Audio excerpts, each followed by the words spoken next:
morning, everyone. Welcome to the UBC Learning Circle, hosted by the Center for Excellence in Indigenous Health. We're very pleased today to be here in Beej's kitchen with Gerry Caston. Gerry's going to walk us through some heart-healthy recipes, and I'm going to lend a hand when I can. Before we begin, I would like to acknowledge that we are on the traditional, ancestral, unceded, and occupied territories of the Hunkaminam-speaking Musqueam people. I would also like to acknowledge the First Nations Health Authority for generously funding the UBC Learning Circle. As a gentle reminder to everybody participating today, the topics we cover can sometimes be sensitive or emotionally triggering. Please make sure you're looking after yourself. If you need to talk to an elder, or friend, or counselor, or relative, please don't hesitate to do so. So, introductions. In case you didn't know, my name is Cole. I'm from the Chowder First Nation, and I'll be facilitating the discussion and aiding Gerry where I can today. Other Learning Circle team members in the room but off camera today are Cynthia, our production coordinator, and Jordy, our assistant coordinator. So, on to the man of the hour. To give you a better idea of who Gerry Caston is, he's at Vancouver Coastal Health and has worked with food all of his life. Gerry was born into a farming family and still helps his brother bring in the harvest each year. He's received an honors diploma in commercial cooking and bachelor's and master's degrees in nutrition. He's worked in public health in British Columbia for the past 26 years and is now an adjunct professor in the UBC Dietetics program. So, with that, I'm going to move to technology. Let's dive into it. We'll get started. Okay, first let's bring out a cutting board. One of the things I always do is I just take a damp towel and lay it down. And what that does is makes your cutting board stable. See, if you have your cutting board just on the counter, it really slips around. Right, yeah. But if you just put it down on a damp towel, it's much more stable.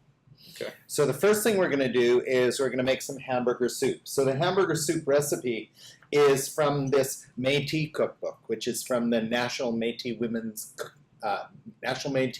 Association. So there's a hamburger soup recipe, and all of the recipes today are in a slideshow that will be posted on the Learning Circle website. So you'll have all of the recipes written down. So this hamburger soup recipe, one of the reasons that I choose it is because it contains a lot of ingredients that are typically provided by food banks. So a lot of people are wanting to cook, but they are limited by what they can choose because they're getting their foods from food banks. So this hamburger soup, I've got everything here. I'm just going to step by you. So I preheated the stock for the soup in this slow cooker. So now what I'm going to do is add in some cooked ground beef. So all I did to cook this beef was to heat up some oil in a big old fry pan. And when the oil is nice and hot, what I do is just drop in little quarter-sized pieces. And the thing is because we're going to cook this in soup, you don't necessarily have to cook these all the way through. What you really want to do is brown them. So I just drop them into the hot oil, and then what I do is I leave them. A lot of people, when they cook ground beef, they throw this big wad of ground beef in, it cools the oil down, it's a big slab, they stir it around and stir it around, all of the juices come out of the beef, and you really lose a lot of flavor. So if you just drop those quarter-sized pieces into the hot oil and brown them, then you can pick them out. And so that's what I've done, and just added that into our soup. I've also got some diced potatoes that I'm going to add in.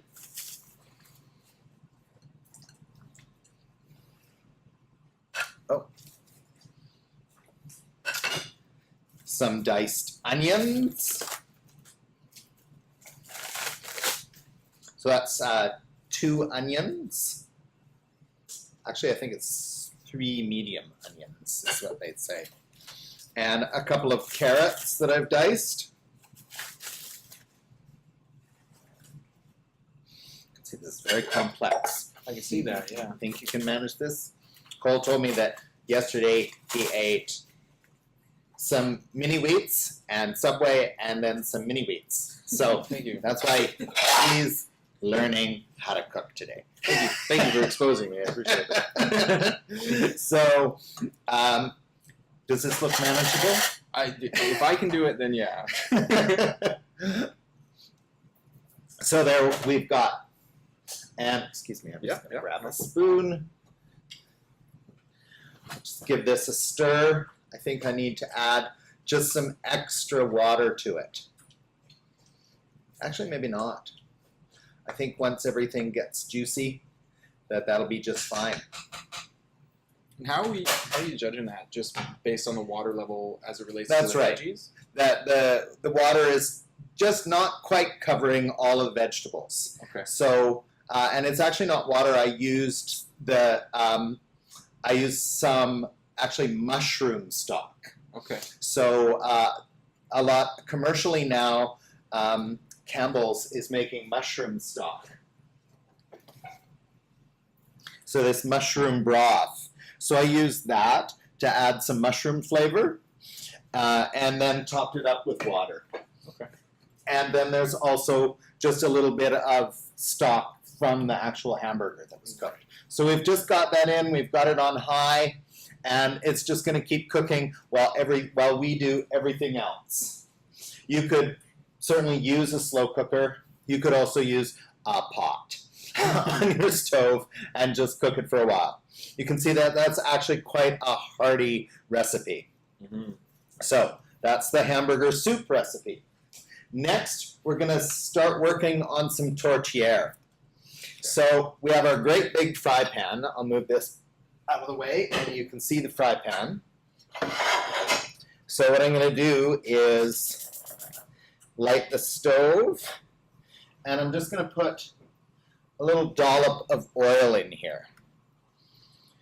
So I'm using olive oil. So a lot of people really like promoting olive oil because of its heart health, that they have actually done some studies, and it does actually seem to contribute to heart health. The thing about oils is that any liquid vegetable oil is going to be heart healthy. They're all a mix of polyunsaturated fats, monounsaturated fats, but they don't have any saturated fats in them. Okay. And it's saturated fats, the fats that are solid at room temperature, those are the ones that negatively impact risk for heart disease. Okay. So any liquid fat is a great choice. So olive oil will tell you they're the best. Canola oil will tell you, no, we're the best. The peanut people will say, no, our oil is the best. Right. So what I suggest is that people actually use lots of different oils. Use olive oil when you want a really rich flavor. Use canola oil when you don't want flavor. Use peanut oil when you want a nice high smoke point for doing something like stir frying. Use something like hazelnut oil if you're using oil in a banana loaf.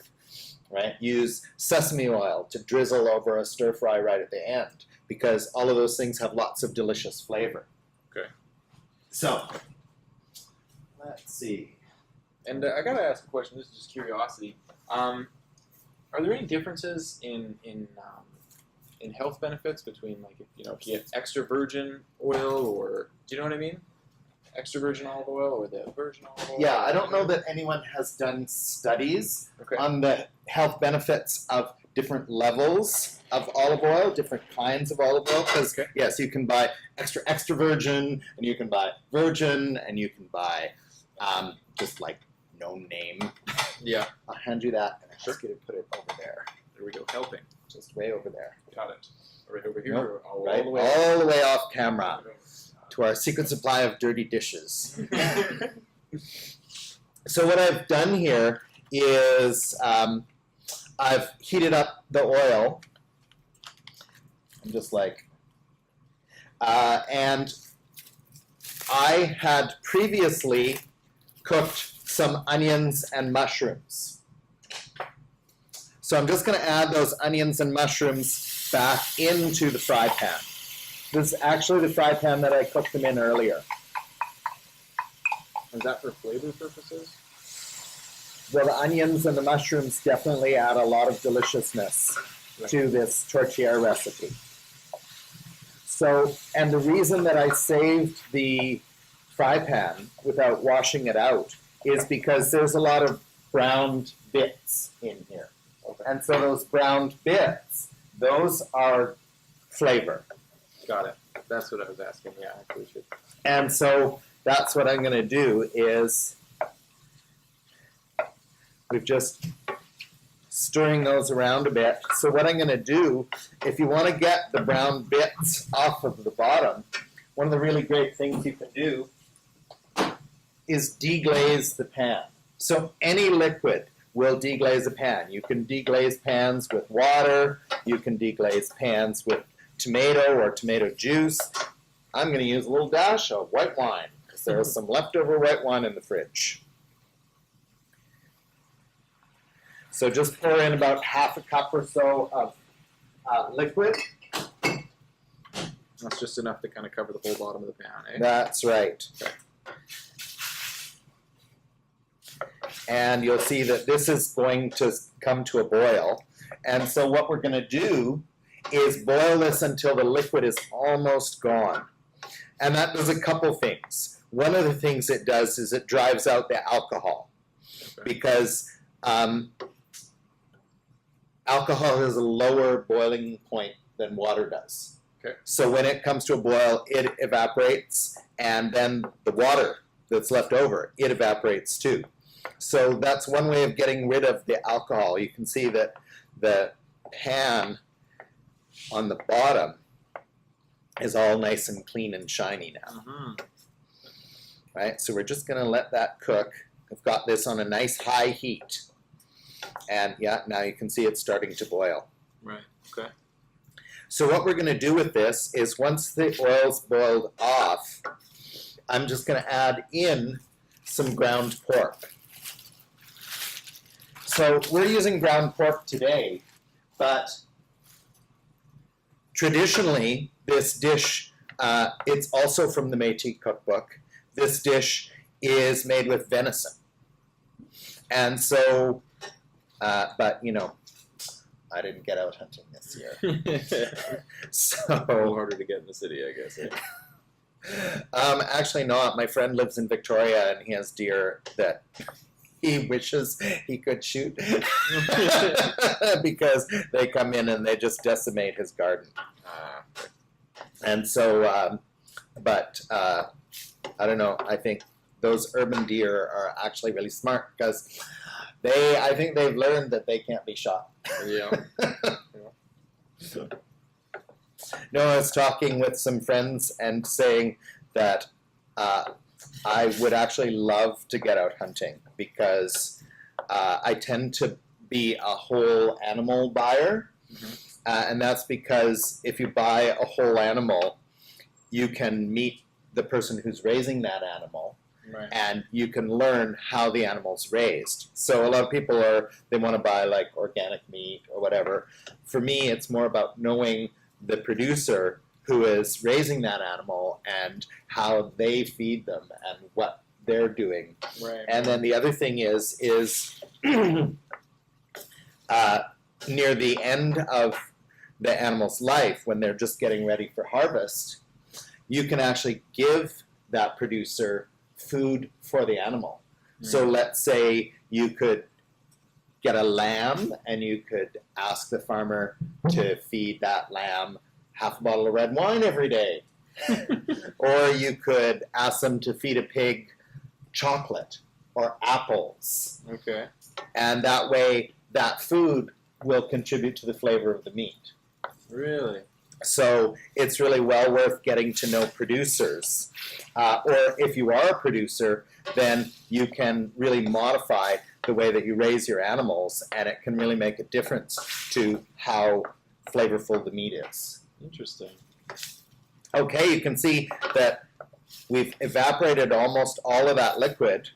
So what I'm going to do now is just take that and put it back into this little bowl. Turn the stove off so I don't set myself on fire. That's an important safety lesson.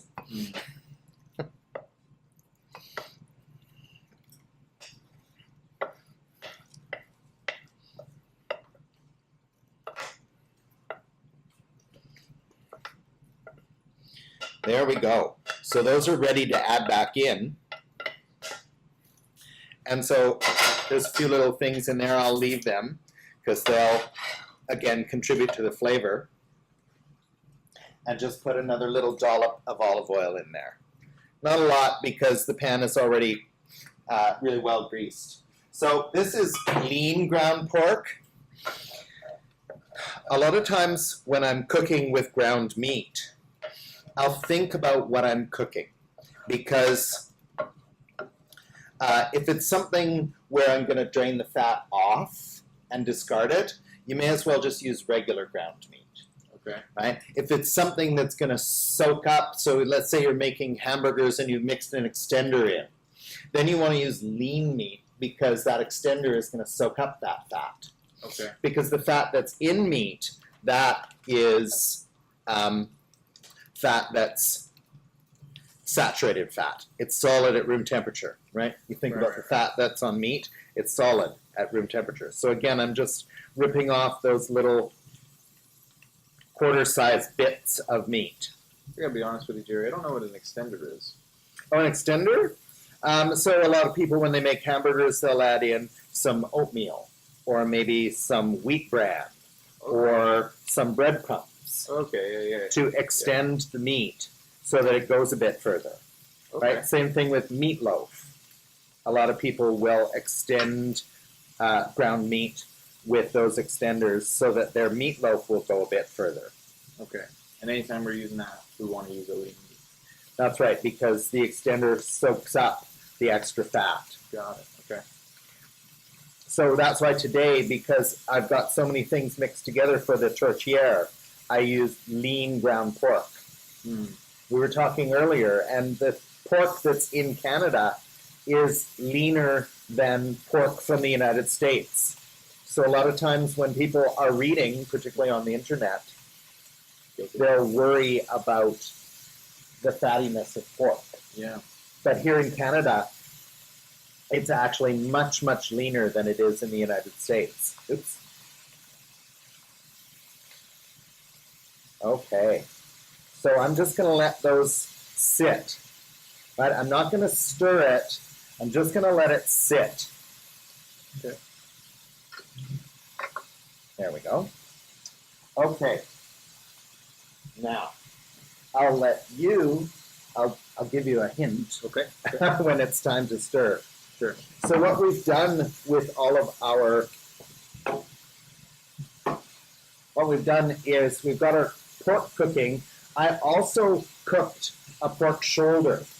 So I roasted that in the oven and for a long, long time. And then I shredded it. Okay. So this is like pulled pork. So it's really just all broken up.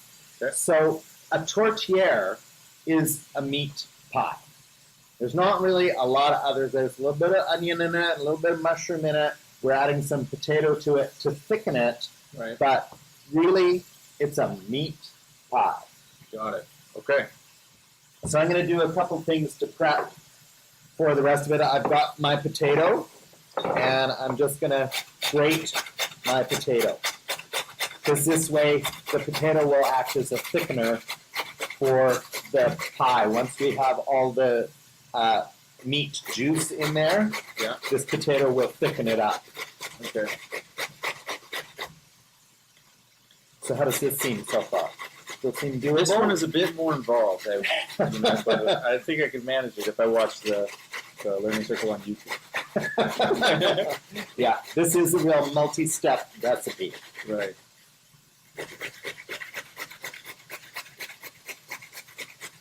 You know, in my house, I don't think I've ever actually seen a grater used.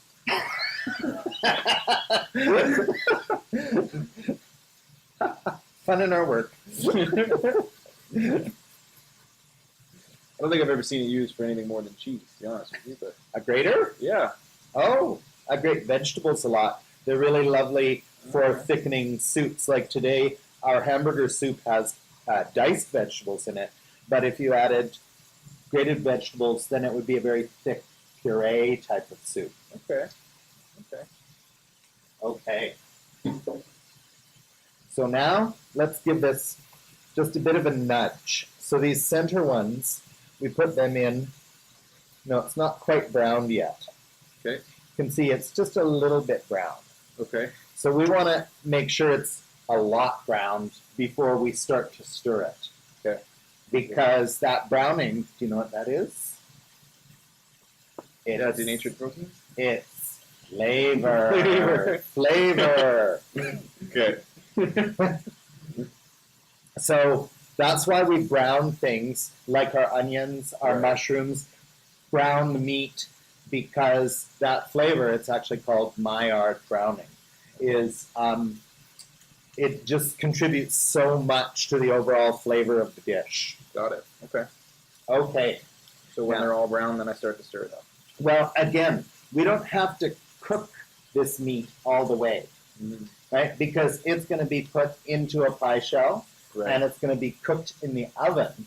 Right. So that will finish the cooking. Got it. Got it. Okay. So there's no need for us to completely cook this meat. That's why we're only browning it. Got it. Right. Right? Yeah, of course. So when I cooked that pulled pork, it of course made a lot of delicious stock. Now what I've done here is I took the stock and I put it in the fridge. You saw me go to the fridge and take it out. So we have a layer on top, and that is all fat. And look, it's solid. Yeah. What do we know about solid fat? If it's a solid at room temperature, it's a no-no. That's right. So all I'm going to do is just cut that into pieces Oh, wow. and use this special tool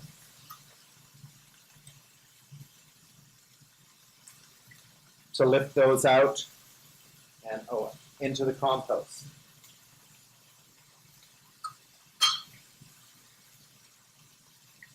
Pretty gross. That was going to be in the meat. Or that was going to be in the dish. That's right. So now we have basically fat-free stock. Wow. Okay. So that just makes a huge difference. So now let's just give this, you can always tell when it's nicely browned because when you nudge it, it actually comes loose. See? That one just, okay. it was like just loose. Right. Doesn't have that, like, resistance to it. Yeah. So now what we'll do is we'll give this a stir. I'll let you do that. A stir? Okay. Yeah. All right. Here I go. Stirring. What I'm going to do is I'm just going to add a little bit of cinnamon. Okay. So the recipe says 1/8 of a teaspoon. So I'm just going to put a little pinch of cinnamon in there. Okay. And just keep stirring? Yep. Okay. And the recipe also calls for a pinch of cloves. You always have to be a bit careful with cloves because they're a very strong flavor. Okay. So you can already smell it. Oh, yeah. Wow. So now what we're going to do is we're going to add in our onions and mushrooms with the last of that white wine.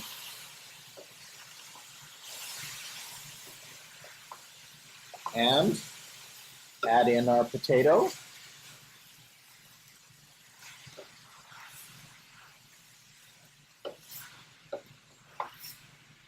And we're just going to add in a little bit of our stock because once again we're going to deglaze the pan with a little bit of liquid.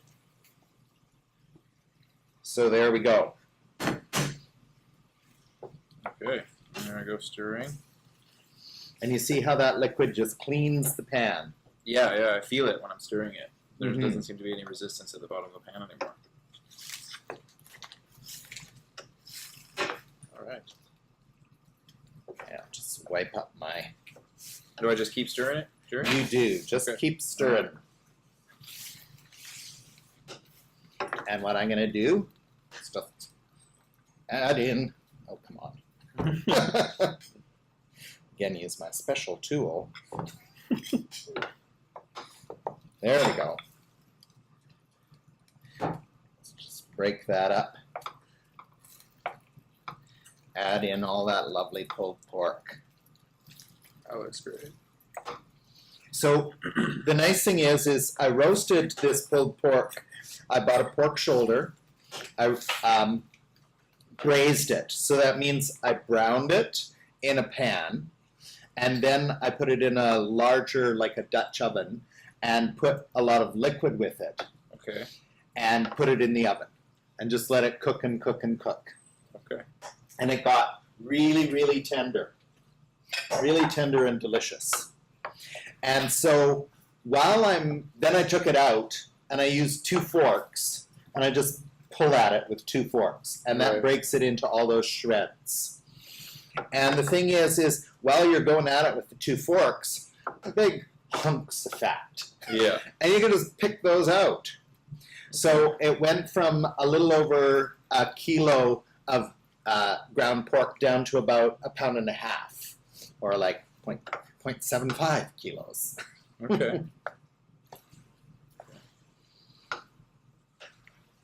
So you can see that that's really thickened up from that potato. Yeah. If it gets a little too thick, you can just add, and it starts to burn on the bottom, just add a bit more stock. Okay. So that's how you would tell if it was too thick, if it's burning at the bottom? Yeah, that's right.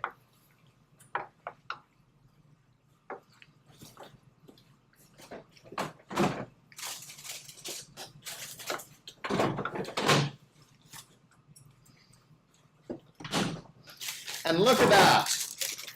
I looked in the fridge, and oh my God, there was a pie shell. Where did that come from? So I wanted to show everyone my pie shell so that they can see that I pieced up. It's like this edge, it was not so great, so I cut a little piece off and I pitched that. And it's like, don't worry whether or not your pie shell is perfect, because it's hard to get perfect pie shells. You know, if you're making pies all the day long, then maybe. But otherwise, just pick it up, because none of this is going to show. So we're going to fill up our pie shell with our filling, and we're going to top it with this pie crust for the top. Okay. So shall we? So Yes. let's turn the oven off. All right. The oven. That's right. Other way. There we go. Perfect. Okay. Okay, And now this is where, like, the strength of cooks. Cooks are strong. Okay.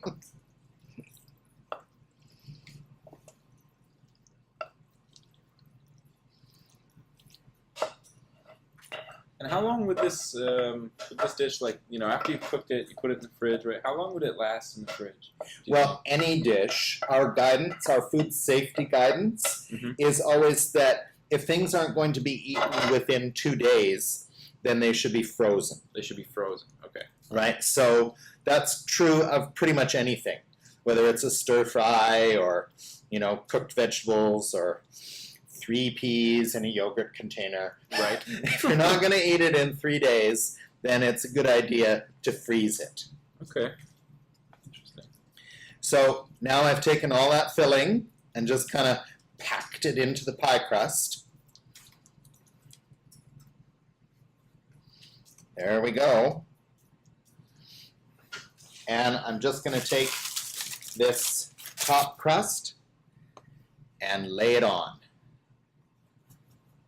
You can see I tore it, but that doesn't matter because I'm actually going to cut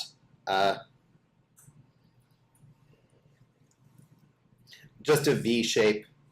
People cut all kinds of shapes. Some people cut like a little bird's foot. People cut different shapes. So now what we're going to do is just run around the edge and press it together.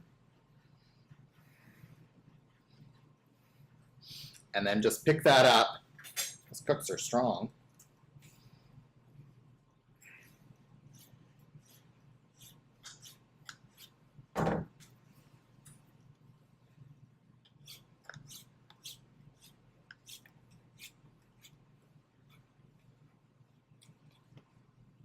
There we go.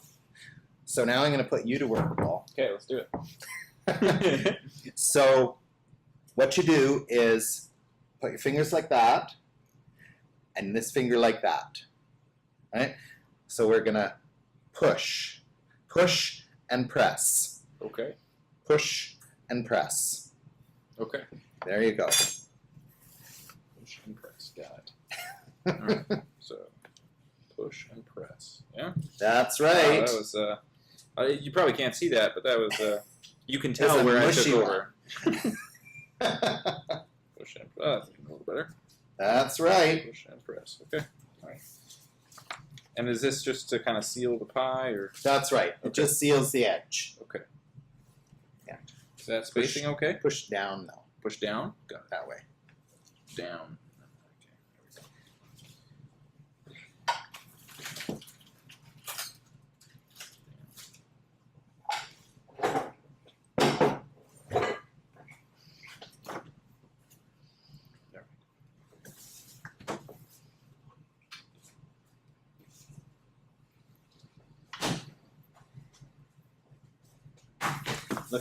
Looking excellent. Is that what? It is. Okay. It's great. Push down. Okay. Are you waiting for me? Am I holding Not this really. whole operation up? No? Okay. I'm just getting ready for the next dish. We're gonna make some osso buco. So this osso buco recipe is from this. It's the First Nations traditional food fact sheets. So this is available at the FNHA website, and it has all kinds of recipes, including for moose. And so I took one of those moose recipes to make osso buco, which I think is Greek. Okay. I'm not sure. Just going to get this Yeah. over to our secret dirty dish supply. What am I doing with this pie now, Gerry? What happens to pies that are ready to go in the oven? Probably they go in the oven, right?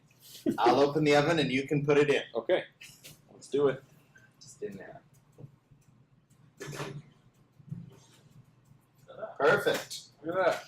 So we're going to cook that for how long? For 40 minutes, 50 minutes. Okay. All right, what we're doing really is browning the pastry, Right. right? So let's just set that for 45. Enter. Oops. Off. Sorry, that was 45 seconds.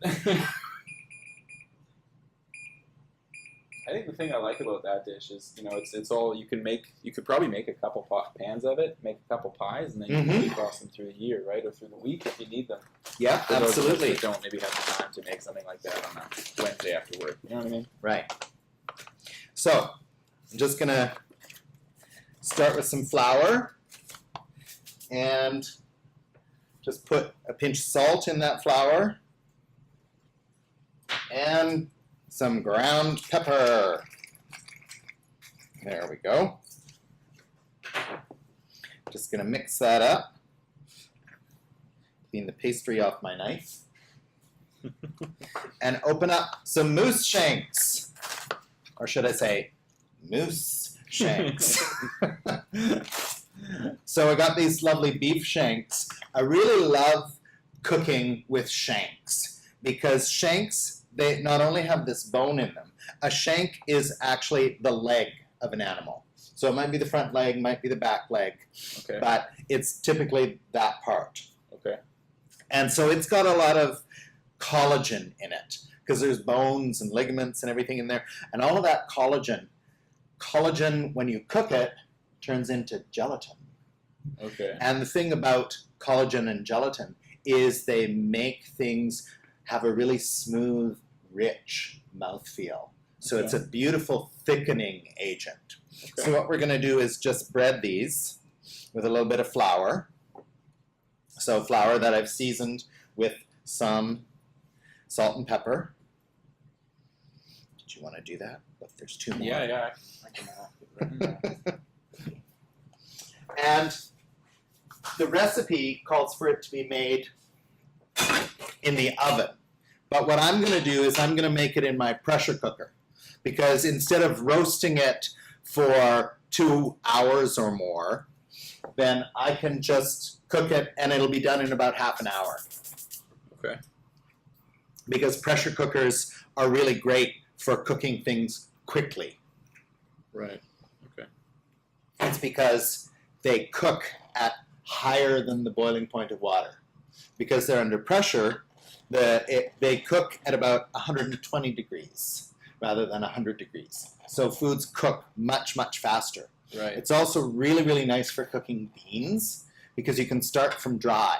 Usually you have to soak beans and then boil them. With a pressure cooker, you can just start with dry beans, put in lots and lots of water, put on the lid, bring it up to pressure, and they'll be done in about 20 to 30 minutes, depending on the bean. Perfect. Right on. So I'm done. I'm done breading. Okay. What should I do with the rest of this? I can just set it aside. Set it aside. Special secret dirty dish area. Got it. I'm gonna give my hands a quick rinse here too. Okay.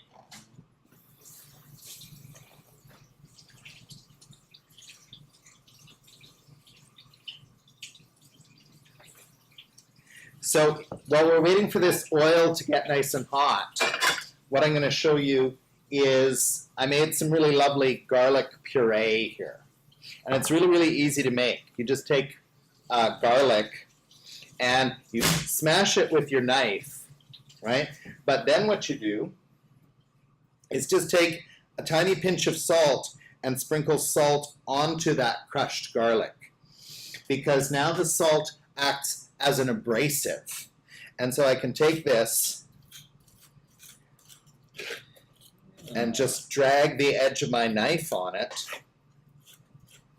and I get this really nice garlic puree that, can you smell the garlic? I can. Sadly, you at home can't. We don't have smell-o-vision as yet. But now that this oil's nice and hot, I'm just going to put these pieces of meat in here.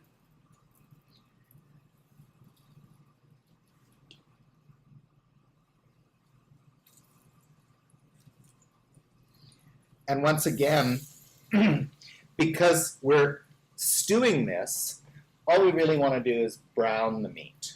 Okay. That we don't need to cook it all the way through because the pressure cooker is going to do all the cooking for us. Okay. So I just have that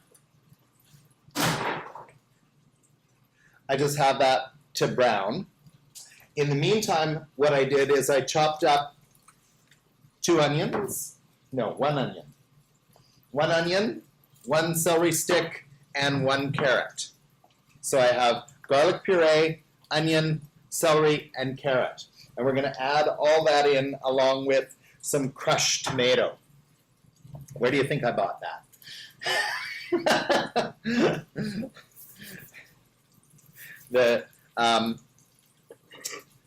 What I'll often do, I'm sure that some of the viewers have the same experience. Nowadays, you can go online and do your shopping online. I still like choosing my own vegetables and fruit, but what I do is I place an order for all of the dry goods. So my pasta and my canned goods and all of that, because I tend to shop for those like quarterly. Right. Okay. Right? And a lot of people, they'd be coming into the city, so you can go online and you can place your order for all your dry goods and then just pick it up. And then you can go in and choose the produce that you want, right? Or if there's, it really makes a huge difference. Perfect. And that's what we do when we're teaching here too. Okay, great. Okay, I'm just gonna pull out a pair of tongs. Well, that's not quite loose yet. So, that one is.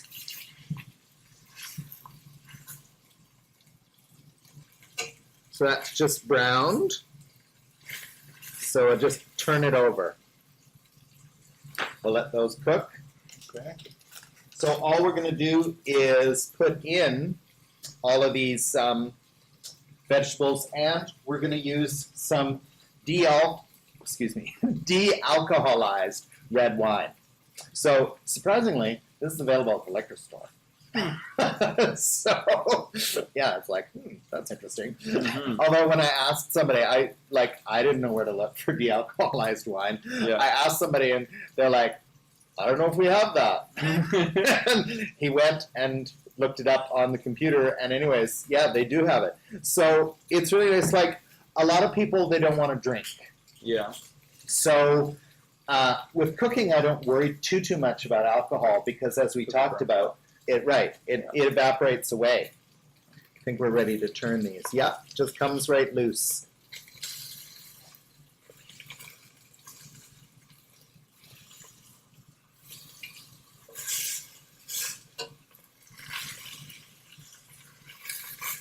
Come on, there we go. So we have those 4 shanks just browning. There we go. So we browned one side, now we're going to brown the other. So, sorry, back to the wine. Yeah. So what the recipe says is that you can use a mix of purple grape juice and red wine vinegar. Okay. And that's a really nice alternative for red wine. Right. But instead I thought that I would go and get some of this de-alcoholized wine because the flavor that wine imparts is really, really lovely. Mm-hmm. And we only need about half a cup, just a Okay. little over half a cup. So just unwrap all of these.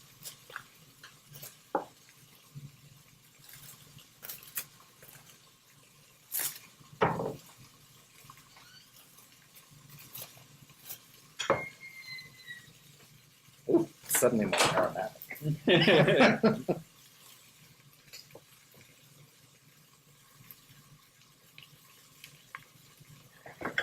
How are we looking? Good? Yeah. So like I said, all we need to do is brown these. So they're just getting nicely browned now. So what I'm going to do is take them out and just set them aside. What did I do with? Oh, I probably put it over there. There we are.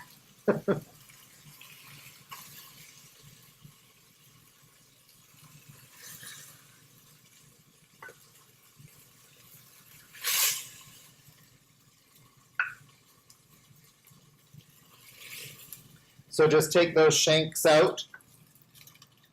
It's just a little piece of bone. So they've just been nicely browned. So now what I'm going to do is add in the onions. And that garlic puree. So I actually pureed 6 cloves of garlic.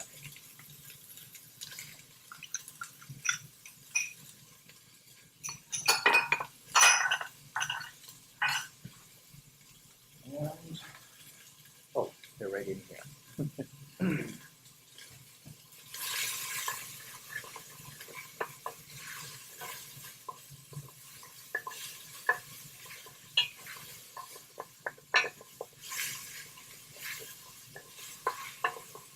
Any questions from the crowds? I was just checking that out. It doesn't look like we have any questions yet. I guess that means you're just such an effective instructor that everything is so laid up. So I'm just going to let that cook for just another minute or two. Okay. That you just want to cook onions until they're kind of translucent. Okay. And then what we'll do is we'll add the carrot, celery, and some more broth. I use some of that mushroom broth. Okay. How much do I need? Oh, only about a quarter cup. So you can see now the bottom of the pot is actually getting fairly brown. Yeah. We did deglaze it. Right? That's what we need to do. So we'll add in that exactly 1/2 cup of wine. Sure. Okay, you're the deglazing pro. Okay, all right. So I'm going to deglaze it. That's what I'm going to do.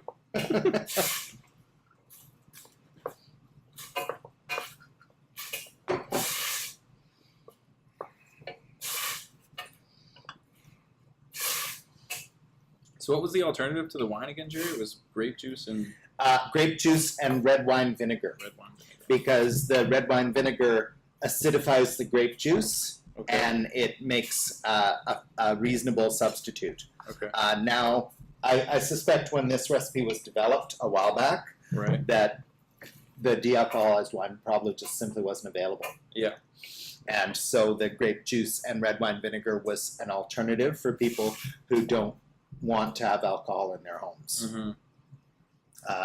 The de-alcoholized wine is, and of course, up in the cupboard, we have some plain old red wine up here too. Right. And this is actually, so here at UBC, we have a wine library. So they have wines stored from, like 75 years ago. Okay. Yeah, all right. all the way up to the present. And what they do is they take wines from, say, the Okanagan, Mm-hmm. and they'll bring in one complete year, and then they'll check it every 2 years to Okay. find out how it keeps. Okay. But sadly, some of it doesn't do all that well. And so we can use it here in the cooking program. So it's really lovely. Right on. That wine library can be really useful for us. Right on. Okay. So is that deglazed now? Yeah, it feels pretty smooth at the bottom. Okay, so now we're going to add in our carrot. So that was one finely chopped carrot and one stalk of celery. And should I keep stirring this up? Sure. And we're going to add some tomato puree. So this is just crushed tomatoes. Okay. The whole can, eh? Yeah. Okay. Add that.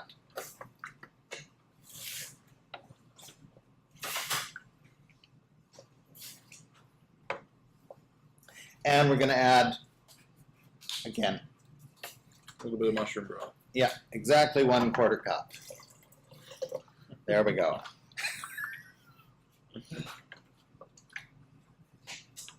So for me, I would have to get the cups out because I can't eyeball it like that. But I guess with your years of experience, It just really doesn't matter.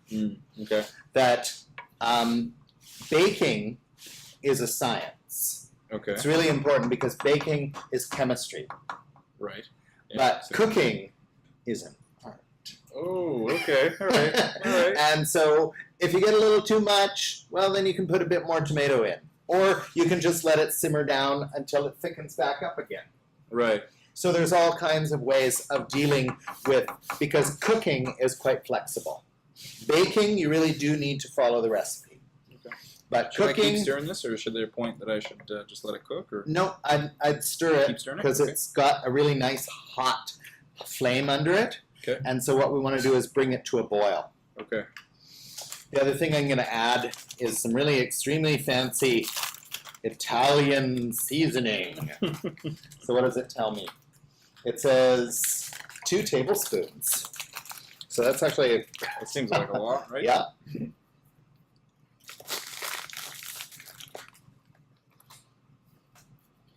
So that's roughly 2 tablespoons. I like that flexibility. For someone like me, I'm always kind of almost nervous about cooking. And messing it up and it not tasting great, and then me wasting a whole bunch of food and not wanting to eat it. You know what I mean? But the way that you described it to me just now, it just kind of seems like I can do my own thing, and then Right. adjust Particularly when with necessary. spices, Mhm. because, a lot of people keep their spices around for quite a while. Yeah. And so they lose their potency. So you can be quite flexible, and I really encourage people to flavor according to taste. And I feel that a lot of people are like, oh, half a teaspoon of oregano. Yeah, that's It's like, yeah. just put some oregano in. Right? It's a great flavor. Yeah. People are like, oh, this tastes so good. How come it never tastes like this at home? Because you're using 14-year-old oregano, Yeah. and you're putting in a half teaspoon. Got it. So be generous. That's right. Cool. Okay. Let's put that away. So we'll stir Keep this our until it salt. boils. Yeah, we just Okay. want to get it nice and hot, because what's going to happen is the boiling liquid is, we're going to put the lid on and it's going to seal. Oh, And so the boiling liquid, the steam will actually build up pressure. okay. And so that pressure is what will cook our shanks in a really short time. Okay. So that's why we need to keep that ready. Once it's boiling, we'll just add our moose shanks back in and put the lid on. And once it comes up to pressure, we'll cook it for about 30 minutes. Okay. Okay, let's move along. There we go.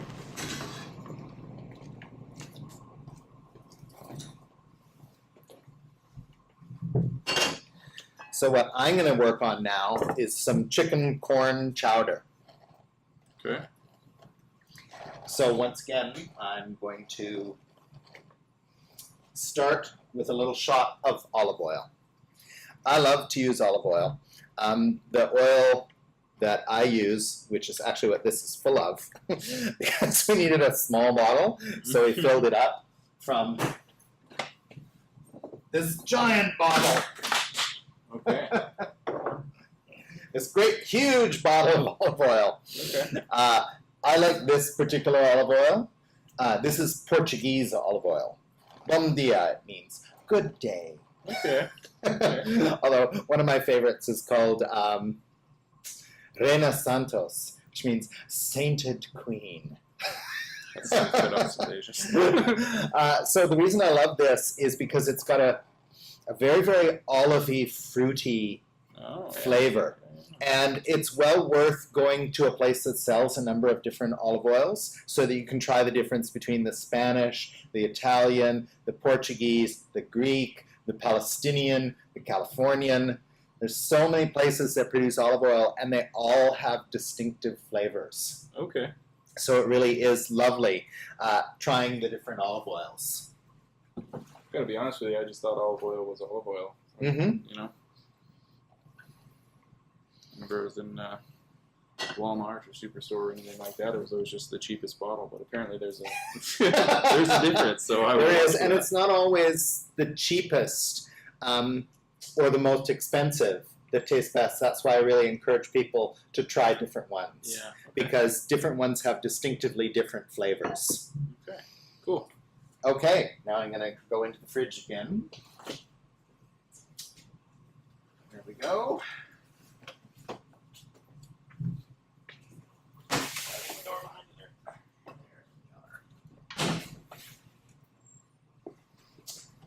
So what I've got next is all the ingredients for chicken corn chowder. So I'm going to start, as always. We have some nice oil warmed up there. I'm going to add in some onion. I'm sensing a theme on these dishes. Yeah. Oh, of course, it is like the theme is hearty, heart-healthy soups and stews. Yeah. So, now you notice that we always start with some oil and we add some vegetables to it, particularly aromatic vegetables, onion, garlic, celery. Okay. Some people will add peppers. Okay. The reason that we do that, this is called sweating the vegetables. So you add them to some oil and just stir them around over high heat. And what that does is it actually evaporates water out of them. Okay. And then the oil does two things. Okay. The flavor molecules that are in here are oil-based molecules. Okay. So the oil acts as the flavor is soluble in the oil. So the oil now is a distribution medium. So you're getting rid of the water out of the vegetables so that oil, the flavor molecules are concentrated In the oil. and they're concentrated in the oil. That's right, exactly. That's why we sweat vegetables when we're making soups and stews, because it really concentrates the flavors that those vegetables are going to add to our soups. Plus, I feel like if I use the terminology sweating the vegetables, I'm going to feel like a regular Gerry Caston in the kitchen in no time.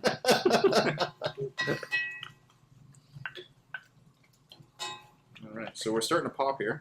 Okay, so let's just add those in. Okay. So what you can do is just take it and put it in and kind of tamp it down. Sure. Make sure it's fully covered, or does that matter? It doesn't matter that much because it'll the pressure will cook it. Right, you got it.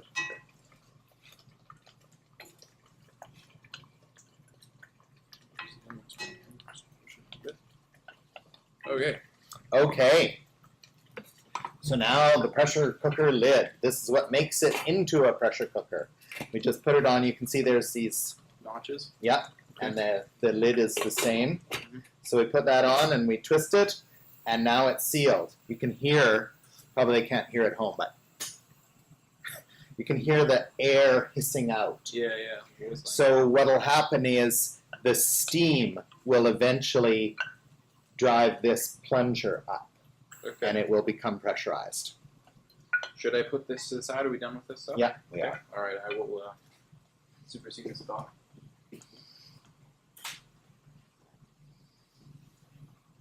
All right. Okay, so the chicken corn chowder, this one's really pretty easy. So what I've got here is I've got our we've sweated the onions now. Yep. So now I'm just going to add everything else. So I have some corn. I have some potatoes. Oh, here's something I should add before we add anything else. I chopped up 4 slices of bacon. Okay. Right? So like you were saying, this is clearly saturated fat. It's room temperature and that fat is still solid. So 4 slices of bacon is not very much. Okay. But 4 slices of bacon adds a lot of flavor.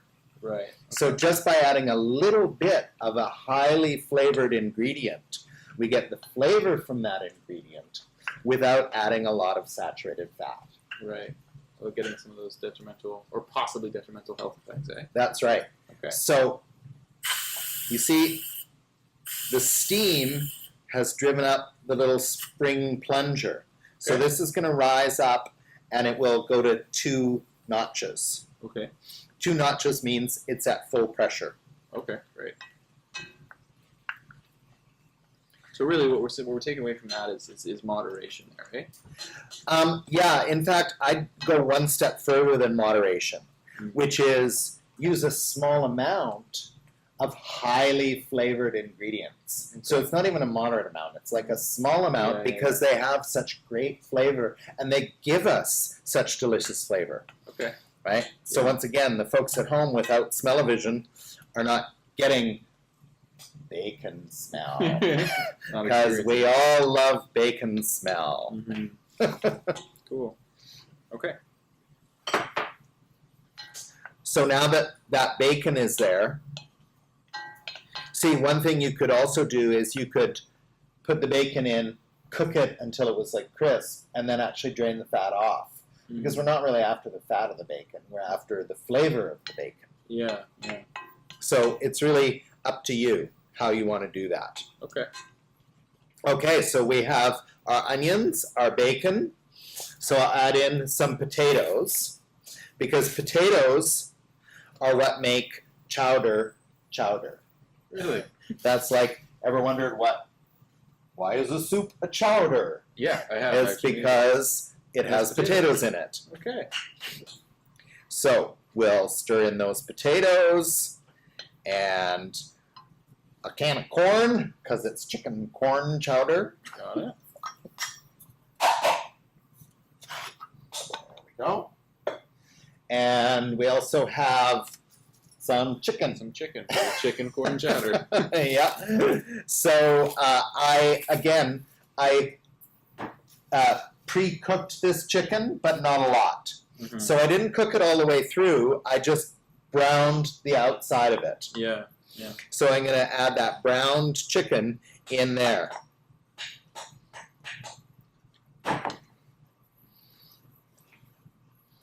Okay. And of course it's soup. Yeah. Yeah. So I'm going to add 3 cups of chicken broth.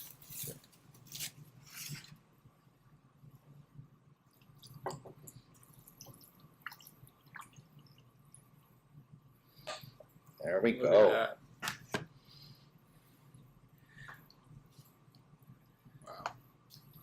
Oh, now you can see this has come to pressure. There's 2 red rings showing. So now what we'll do is we'll turn the heat right down.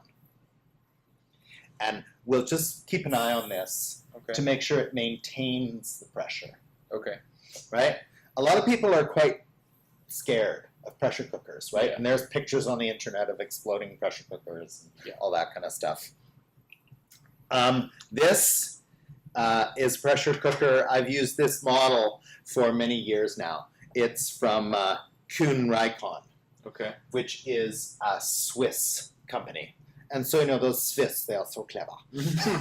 Right? So it has the main pressure valve. Yeah. And then there's another pressure valve under this little saucer here. Sure. That if this somehow gets clogged up, then that pressure valve can blow.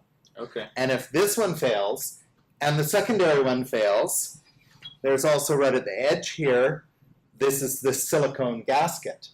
So if it builds up a really high pressure in there, it will actually push out the silicone gasket and vent that way. Okay. So you have triple fail-safe mechanisms for your pressure cooker, so it's extremely unlikely that any kind of untoward incident would happen. And the great thing is now we'll just cook this till about 11:30, and it'll be done. Great. The other thing I'm looking for is this. So I'm going to move this to the back burner. There we go. I'll use pot. This one's hot now. So I have these little, delicate little... There we go.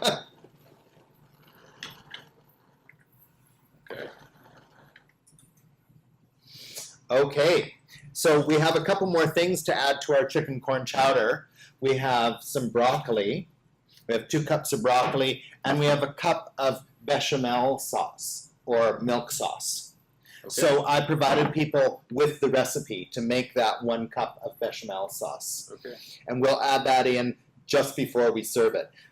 The broccoli only takes like 1 minute to cook. Okay. Although I have a feeling we'll have to transfer it to a larger pot. Perhaps. Can I get rid of this, Gerry? Sure.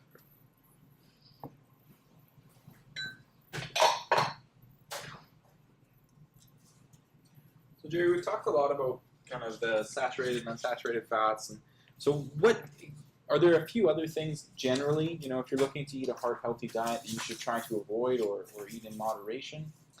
Well, there's actually something that I'd recommend eating generously. Okay. The number one thing that you can do to improve your diet on all fronts, whether it's for cancer prevention, for reducing risk for diabetes, for heart disease risk reduction, what do you think it is? Probably eat more. Eat more. Cooked food. Your own cooked food. Your own cooked food, absolutely. And eat more vegetables. Vegetables. That was my next guess. Eat more fruits and vegetables because those have all of the antioxidants in it. They have anti-inflammatories in it. There's so much nutrition in fruits and vegetables. Plus, there's this whole field that we don't really know that much about yet. And that's our intestinal microbiome. Right. That, as you probably know, we have lots of bacteria living inside us, and they do a lot of great stuff for us. Okay. And what do they like to eat? Probably fruits and vegetables. That's right. Fruits, vegetables, whole grains. That's what they love eating. Okay. And so the more we eat of those foods, the more diverse we get in our microbiome. Sure. Okay. And we don't know everything that our microbiome does for us as yet, but it seems like it's really positive stuff. Okay. It really seems to contribute to disease reduction. So eating more fruits and vegetables can really make a big difference. And there's a few fruits and vegetables that people are really interested in right now. That's things like prebiotic. So probiotic things are fermented foods. So it's things like yogurt and kefir, sauerkraut, miso, all of those fermented foods that actually have bacteria living in them. But prebiotic foods, those are foods that contain food that bacteria love to eat. So there's several foods like Jerusalem artichokes or sunchokes, Okay. chicory root, jicama, that are really rich in a sugar called inulin. Okay. And that sugar is something that bacteria go crazy for. Right. They just love it. In fact, a lot of the prebiotic things that you see actually have added inulin in them. Okay. So those sources of inulin, things like chicory root, which people used to roast and make into a coffee substitute, Oh, nice. right? So postum has chicory root in it. And then things like jicama. Jicama is Mexican tuber. So it's like a potato, Okay. but it's sweeter. So it's kind of halfway between a potato and an apple. Okay. So it's starchier than an apple, but sweeter than a potato. Interesting. I love to take jicama, peel it, cut it into sticks like French fries, and just toss it with some lime juice, a pinch of salt, and some spicy pepper. And that really makes it like yummy. And I just put that out and serve people to eat it, you know, just like that. Or Right. you can put it out with dips and stuff Right. like that. Okay. Cool. So that's what I'd say is pay attention to how saturated the fat is in your diet, right? But people who are eating hunted animals are way ahead on that because hunted animals, they have to run away to stay alive Right. all the time. Yeah. So run.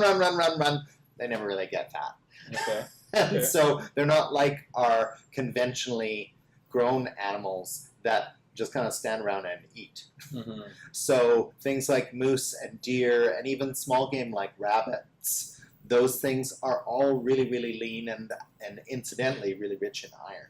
Okay. So eating more of those can really, really make a difference. Right. And then of course the foods that people are catching like salmon Mm-hmm.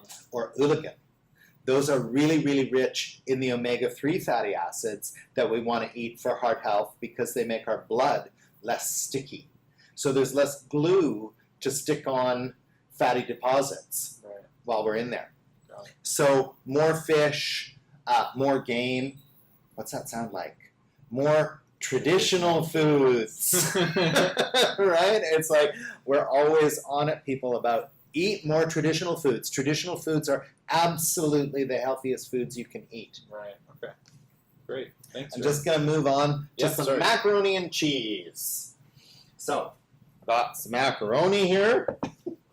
And so we're going to go a bit different for the macaroni and cheese. We're going to start with hot. We're not going to put any olive oil in it. Okay. All right. Oh, I have to get stuff out of the Yeah. fridge.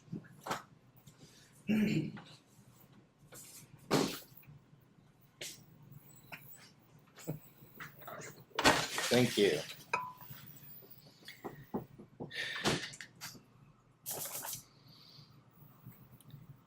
So what we're going to do is we're going to take 3 cups of milk Okay. and put it in the pot and heat it up. Just like store-bought milk. Just store-bought. I don't know if you have a cow or a goat. That'll be acceptable as well. All right. All right. And I'm going to take about 2 1/4, 2 1/2 cups of pureed squash or pumpkin. Okay. And I'm just going to add that in.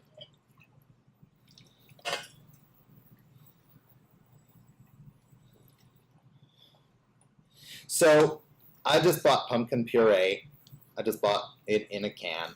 Right. Now, you can certainly roast your own squash Mhm. and mix that in. Like just puree it in the blender or in a food processor Mhm.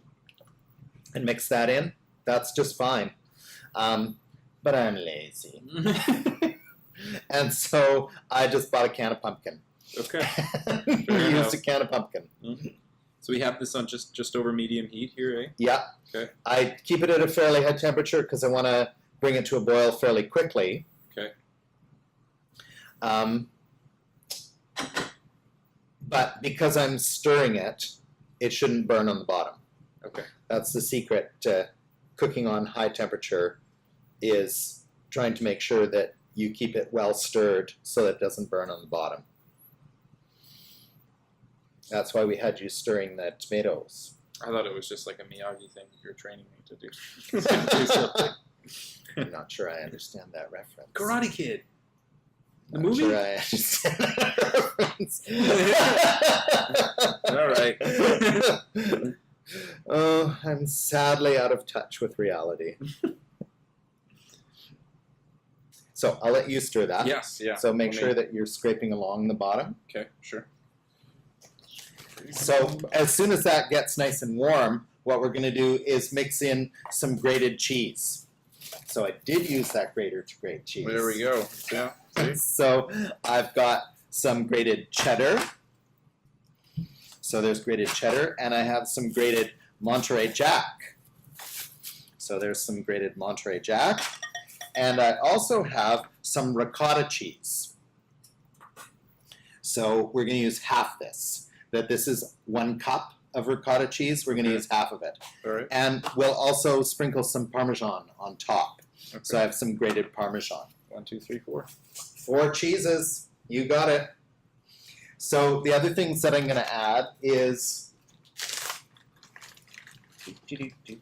1 teaspoon of mustard. So this time I am actually going to measure it. Because mustard is one of those things, it's hot. Okay. You don't want to get too much mustard in there. Got it. So I just going to put in 1 teaspoon of dried mustard.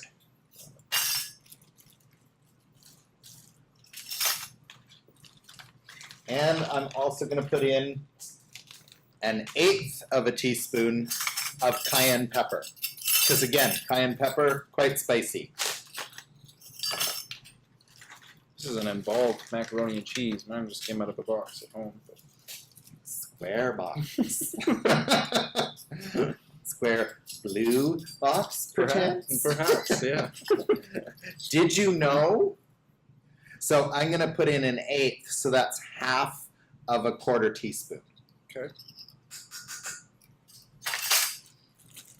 Did you know? Because you just go to the store. I know. I've seen you.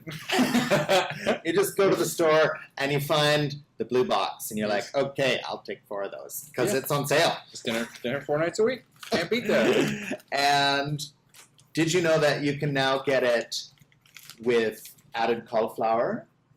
You can get it white cheddar.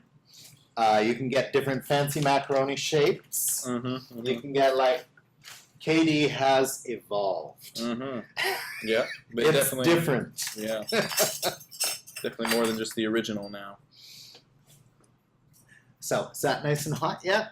It's probably not it's boiling. pretty warm, but it's not. We don't boiling. want it to boil, really. Okay. So what we're going to do is we're going to cool it right down again. Okay. We're going to add these cheeses. All right. So this is 4 ounces of cheddar.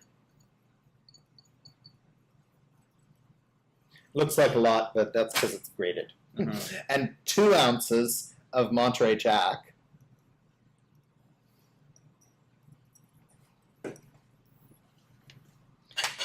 And as I said, we're just going to take half of this ricotta cheese. Okay.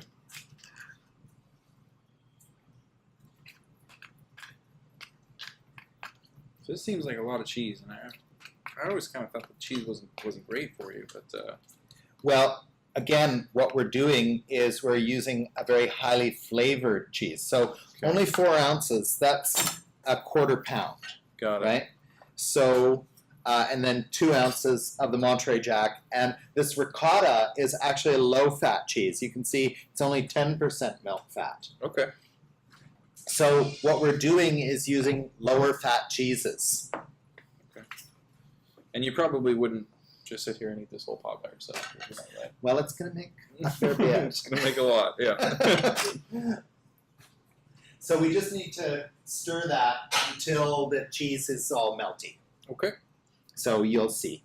It's like, so, and the other thing is again, like you said, you're not going to eat the whole dish. Yeah, yeah. And what did we add in there?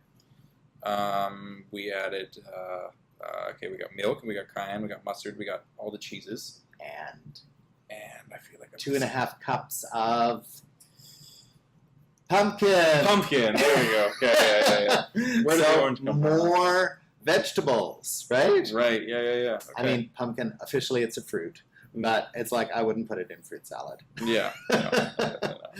So what we've done is we've added more fruits and vegetables, and we still have orange cheese sauce. Yeah. Cool. Okay.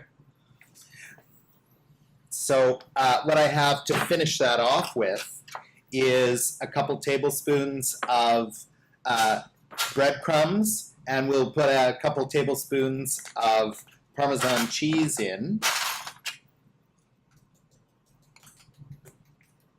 1.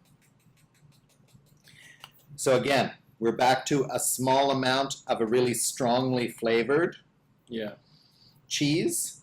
Yeah. And I'm just going to add a little dash of olive oil to that. Just 1 teaspoon. So just a little dollop of olive oil. And I'll just take that and just mix it all up together. And what we're going to do is we're going to top the macaroni and cheese with this, and it'll brown up really lovely. Okay. I think we're getting to the point where it's pretty goopy. Yep. Are we still looking for an even smoother texture than that, or? No, it won't get smooth because of the ricotta cheese. Okay. The ricotta cheese doesn't melt the same way that the cheddar and the Monterey Jack do. Okay. So we'll always kind of have this, like, I don't want to say lump, but like almost lumpy, like. Well, what it is it's those, you can see all the little white specks. Yeah. Those little white specks are ricotta cheese. Okay.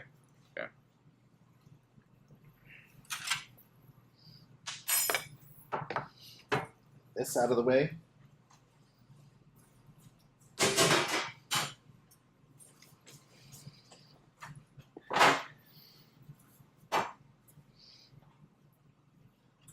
So you think that's ready? In my expert opinion, yes. So all we're going to do is take cooked macaroni. This is 1 pound of macaroni cooked.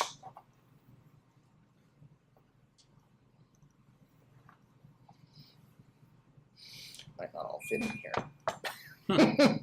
Might need a bigger pan. Hang on just a sec.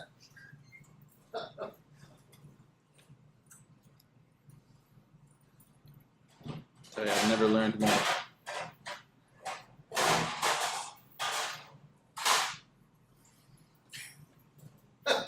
And number 2. There we go.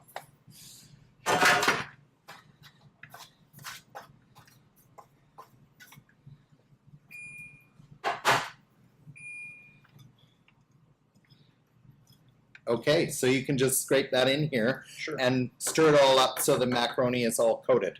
All right. I can use the whole thing? It doesn't matter? Yep, just all of it. Okay. Holy moly. There's some sugar burned on. I'm just going to let that go another 5 minutes.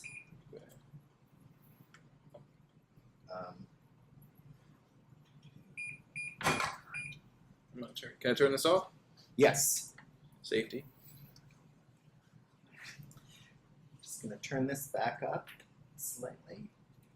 You can see this fell, and now it's only 1 ring is showing, so I'm just turning it so it comes back up. Okay. This looks like it's boiling, so we can turn it down because it just needs to simmer. It doesn't really need to boil madly. Yeah.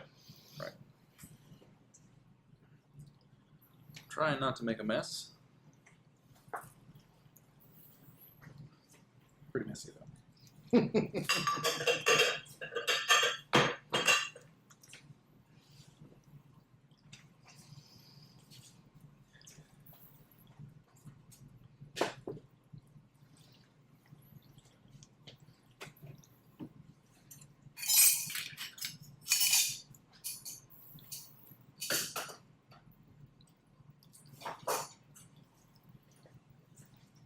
You know what I really like about this one? What? It's just that phenomena that you illustrated so elegantly earlier, that you can kind of hide some vegetables into what is macaroni and cheese. You would have tricked younger me into eating this. Well, I don't really think of it as hiding, right? Because, like, I want people to know that there's pumpkin in there. Yeah. However, moms will have to make their own decision. Hide or reveal. Okay, that looks fantastic. Good. Okay. I'm just going to take this and run around the edge. All right.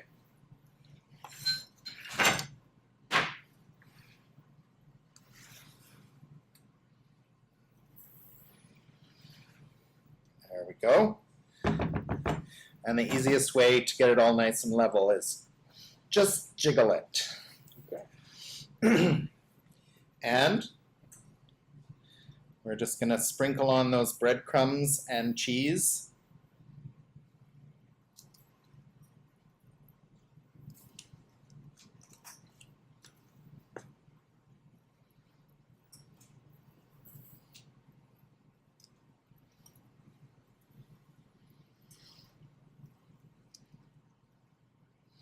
How do you think it smells? I think it smells pretty good. Although there are a lot of scents right now.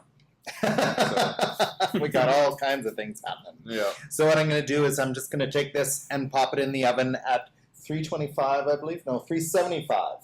375 for 20 minutes. Okay.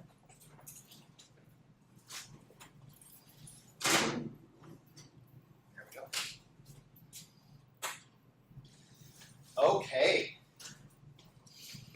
So now our ossobuco has another 7 minutes to go. Okay. Our tortillere looks like about 4 minutes. Okay. This is just an empty pot. Yes. Put there to fool people.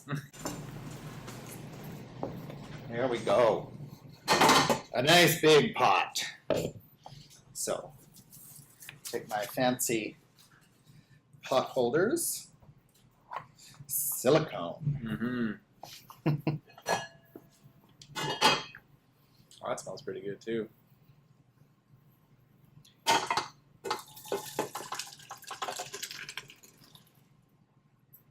Can I get you to just scrape that out? Just Yeah, use that scraper. that's fine. Okay. Yeah.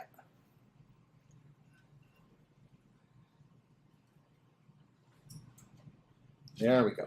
There we go.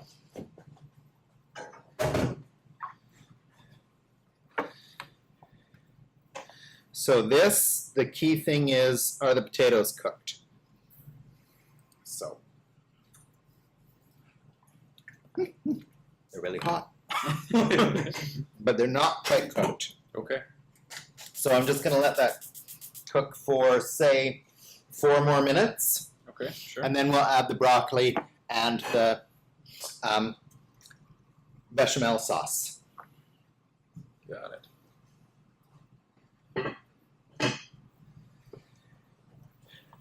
Okay.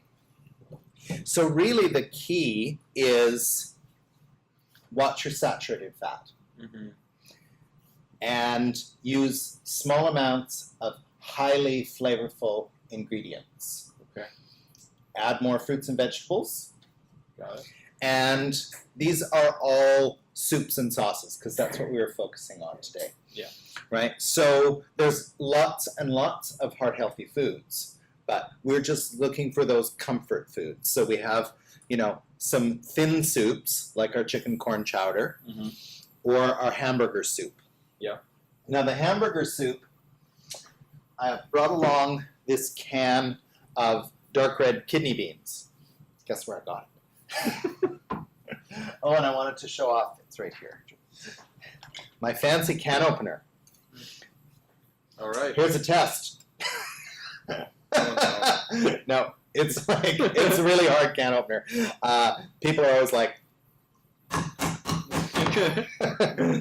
you have to just set it on top here and start turning, right? But it actually has worked. Oh. And the thing is, this is a safety can opener. There's no sharp edge on either the top or the bottom. Okay. Because what it cuts is right along the seam. Right? See, it cuts right along the seam of the can. So it's a great way. I really love these safety can openers because of that lack of a sharp edge. Yeah, yeah. That's awesome. So what I'm going to do with my cano beans is I'm simply going to add it to our hamburger soup. Right. Okay. The reason that I'm doing that is because everybody's like, oh, hamburger soup. Doesn't sound very glamorous. Yeah. Hamburger soup. But all you need to do is add a can of beans to it, and it becomes minestrone. Right? The other thing that we can also add to it is some macaroni. Look at this macaroni. Does it look familiar? It does. It looks oddly familiar. So this is just craft dinner macaroni. Because I have this friend. So my friend really loves craft dinner. Right. He loves to cook it, like many people do, with hot dogs in it. Okay, yeah. After my own heart. So he has a special recipe, and I'll now reveal his secret recipe to the world. Got it? I think it's really funny. He takes 2 boxes of craft dinner. Yeah. He empties 1 package of the noodles into the boiling water. Yeah. And cooks them. 8 minutes in, he adds 2 hot dogs. Okay. Right? Then, once the macaroni's cooked, he of course drains it, and he adds 2 packages of cheese and some butter or margarine. Right, of course. Yeah. But no milk. No milk. No milk. Okay. So my friend, of course, now has all of these packages of noodles that he's already used the cheese for. Yeah. So it's a sin to waste food. Mm-hmm. And so he has now this huge bag of macaroni from all of these boxes of craft dinner because you have to use 2 envelopes of the cheese stuff. That's funny. It is funny. I laugh and laugh at my friend's expense. Yeah. Okay.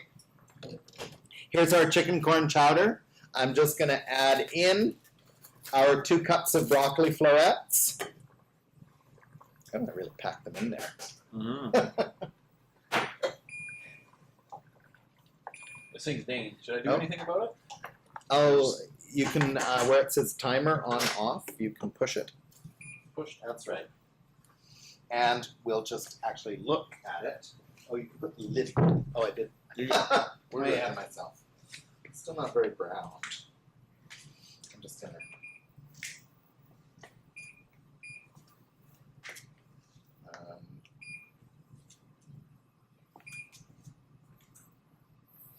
I'm just gonna fire convection. Some people have convection ovens. Okay. So a convection oven is just an oven Got it. with a fan in it, Okay. right? Because all convection is moving air. Okay. So a convection oven is an oven that has a fan built into it.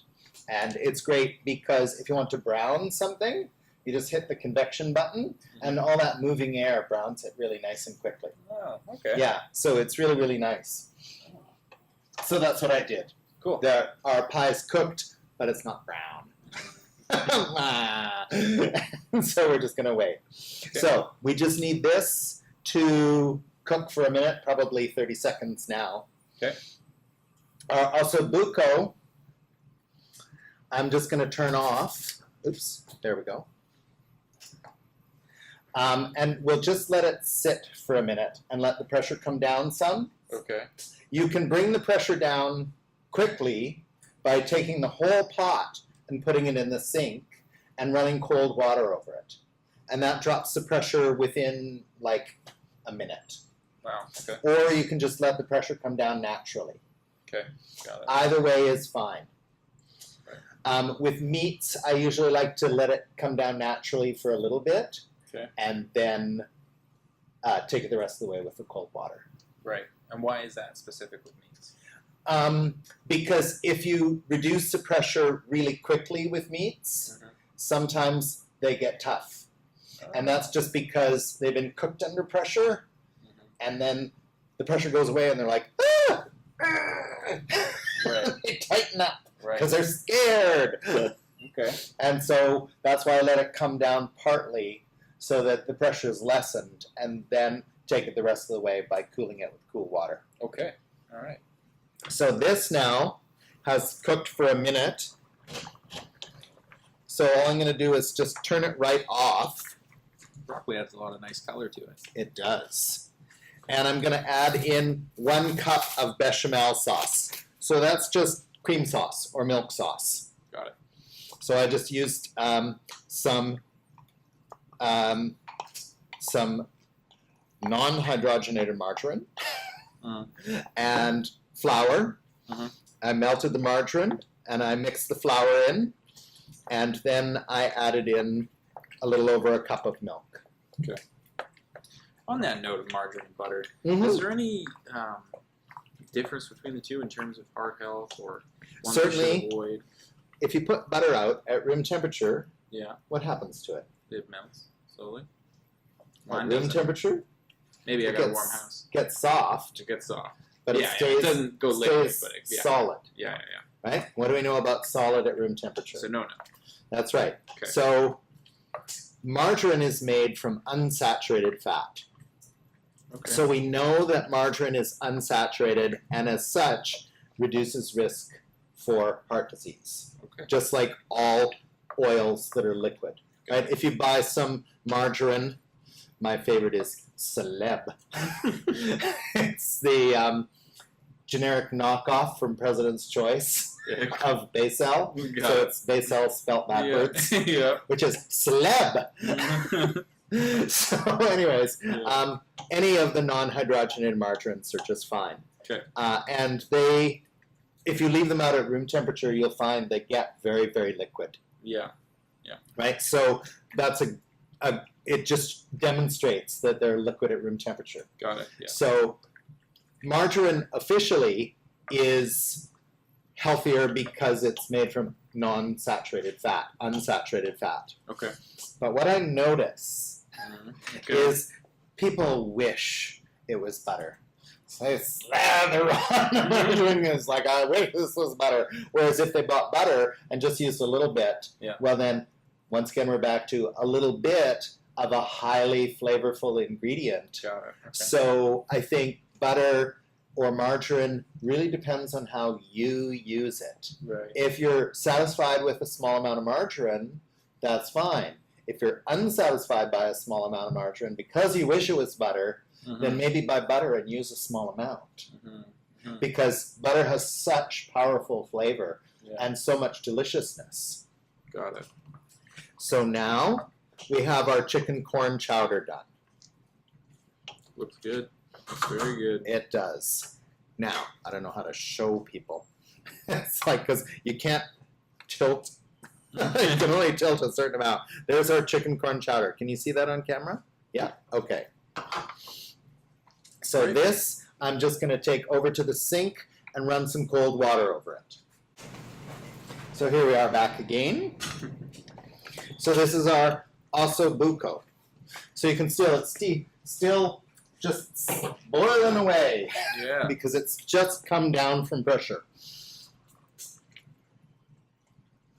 And so if you want, you can see, just like I'm gonna me, stand you can see that the meat is more or less falling off the bones now. And all of the collagen that was in there has now moved into the sauce and added this beautiful steaminess to it. So let's get a platter. Not gonna lie, it's very appetizing. So what we can do is, you can see the meat really is just falling off the bones. Wow. It's hard to get it out of here.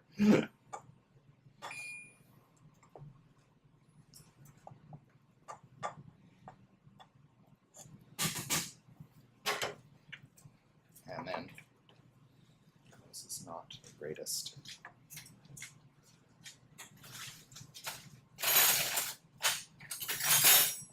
There we go.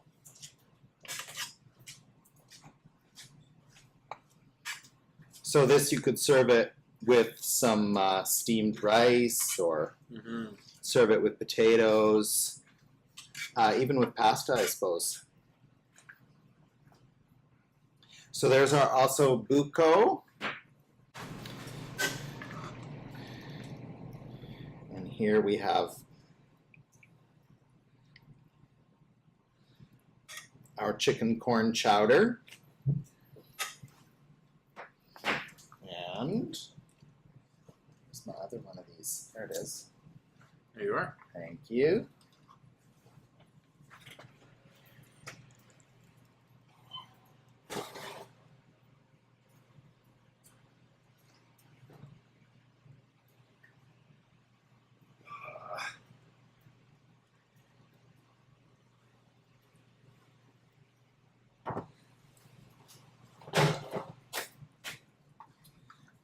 Go. Get rid of this sauce bowl. I'll just flip that over.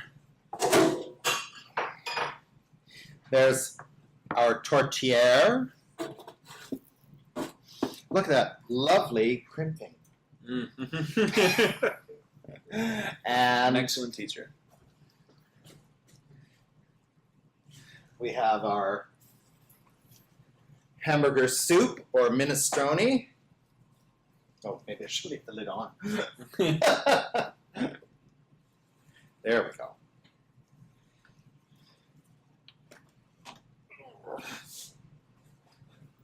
Strong like the chef, right? That's right. There's our hamburger soup. And we can just give it a stir. You can see those little macaronis in there. Yeah. Cool. And what else did we make? We made it. Oh yes, macaroni and cheese, Macaroni and cheese. which isn't done yet. So we can probably wrap up. Okay. So again, what we're doing is having lots of deliciousness, because that way things are really satiating.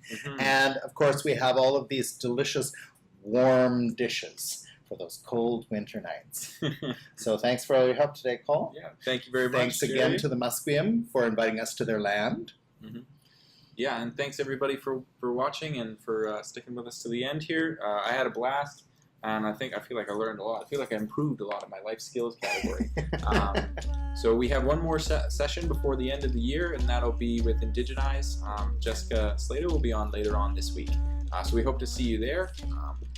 Yeah, so have a great day.